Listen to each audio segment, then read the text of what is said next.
For 8 years, a finished international airport stood in a field outside Berlin, with the lights on. Nobody could turn them off. Empty trains ran through its underground station every day to a terminal no passenger had ever seen. Departure boards glowed for flights that did not exist. This was Germany's new national airport. And Germany, the country whose entire brand is engineering, could not open it. This is sunk cost. Every episode, one case file goes in front of the post-mortem board. A project that died or nearly did, and the exact decisions that killed it. Tonight's file: Berlin Brandenburg Airport.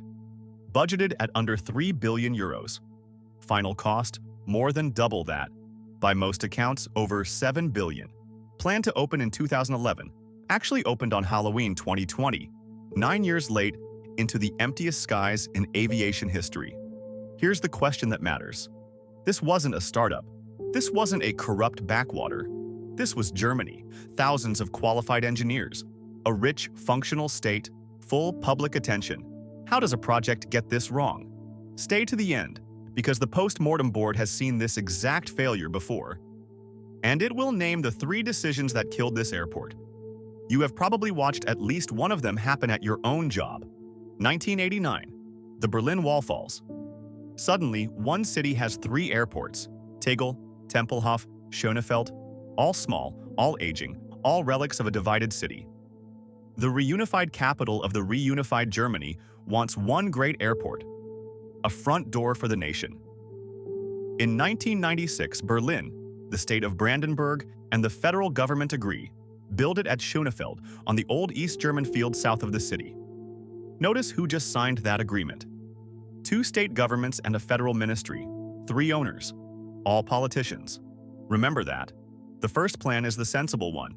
Hand the whole thing to private developers who build airports for a living. Through the late 90s, that's the path. Then the privatization process collapses. Lawsuits, allegations around the bidding, and by the early 2000s, the negotiations have fallen apart. And now comes the first fatal decision, and almost nobody notices it happen. The owners decide the airport company will build the airport itself. No master developer, no general contractor with its skin in the game. The public airport company, whose experience is running 2 small airports, will coordinate dozens of separate construction contracts on a multi-billion-euro megaproject. On paper, it saves money. You're not paying a contractor's risk premium. Here's what a career program manager will tell you. That premium wasn't overhead.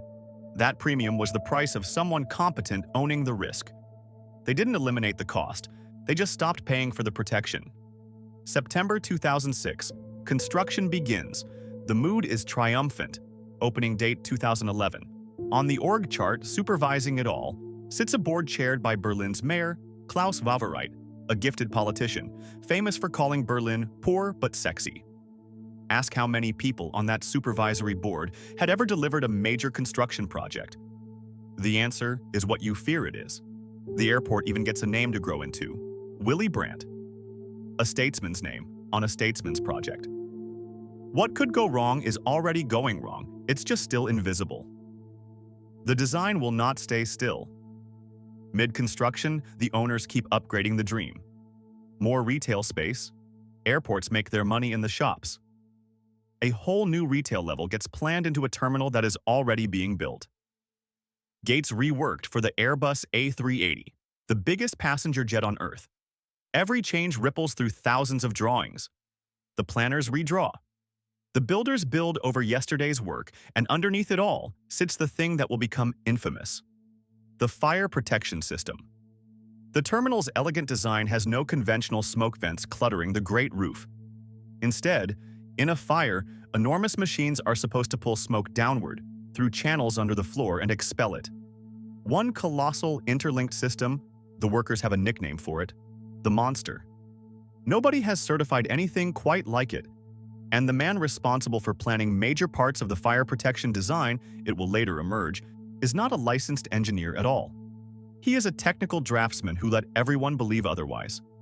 2010. The opening slips from 2011 to June 2012. Annoying, survivable. The date is announced with total confidence: June 3, 2012. Now it's spring 2012, and Berlin is ready for a party. Thousands of guests invited to the grand opening gala. Airlines have printed timetables and sold tickets out of the new airport. Thousands of volunteers have spent months wheeling suitcases through trial runs. Highway signs to BER are going up. Tegel is preparing to shut down. 26 days before opening, the airport's leadership sits down with the Building Safety Authority. The inspectors will not certify the fire protection system. The monster doesn't work. Smoke may not clear. Doors, alarms, sprinkler controls, thousands of defects, and no proof the terminal won't become a trap. At this point, someone floats a genuinely desperate idea. Skip the automatic system for now. Station up to 700 human beings through the terminal with mobile phones to watch for smoke and call in fires by hand. A human fire alarm. The authority says no. On May 8, 2012, the airport company cancels the opening. Not by a week, indefinitely. The country watches, stunned. The technical director is fired within days. The planning consortium is fired next, and promptly goes insolvent, taking irreplaceable knowledge of the building's guts with it. Airlines sue, and engineers finally get to look at the whole building with honest eyes.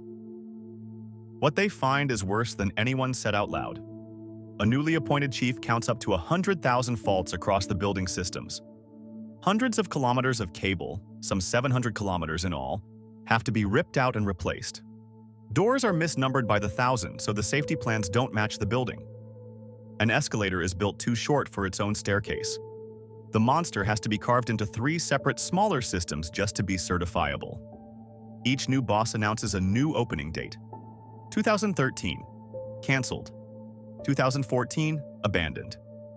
The airport stops promising dates altogether. Chief executives cycle through the project like commuters. And the finished, empty airport becomes the most expensive building in Germany to not use. The lighting controls can't properly switch the lights off, so they burn day and night. Empty trains roll through the underground station to keep the tunnel air moving. 750 display screens wear out from running for years and have to be replaced before a single passenger has ever read one. Upkeep of the ghost airport runs into millions of euros every month.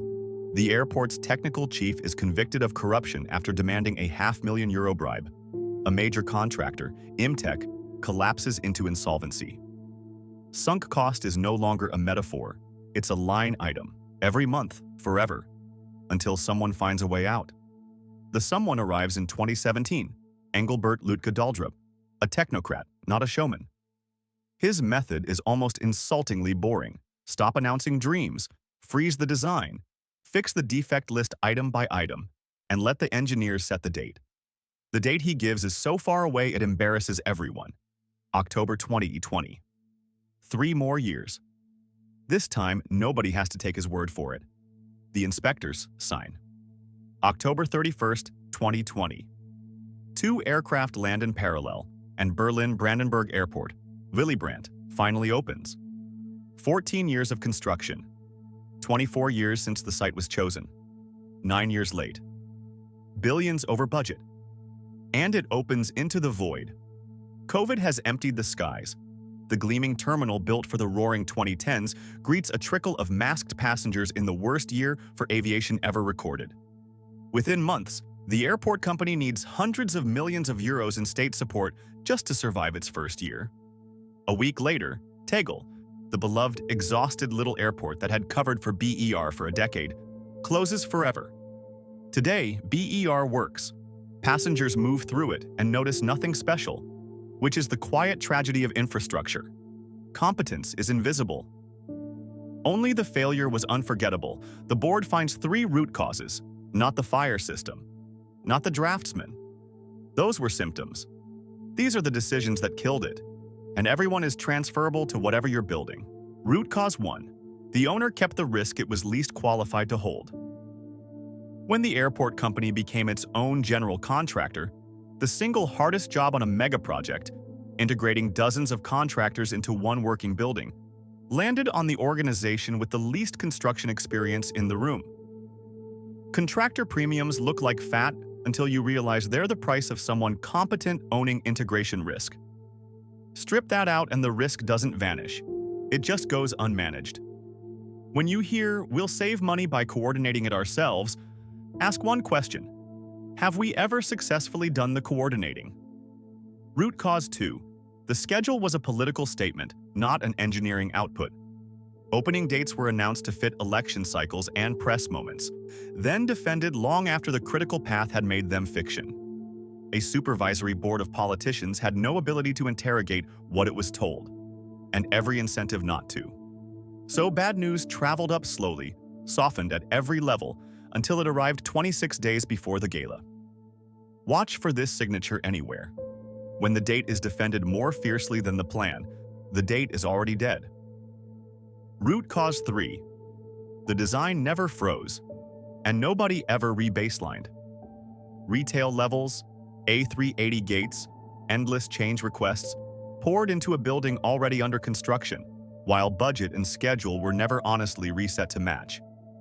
Every change was priced as small because each one was small. The compounding was the killer, and once billions were in the ground, sunk cost logic took over, too big to stop, too broken to open. The fix, when it finally came, was the least glamorous move in the playbook.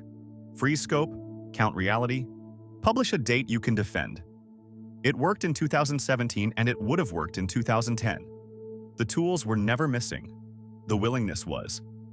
Over 7 billion euros, 9 lost years.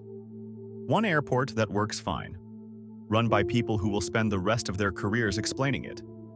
The file stays open because this pattern isn't history. It's playing out right now, somewhere, on a project near you. Next case, before the board. The airport that ate $500 million, with a baggage system that shredded the luggage it was built to carry.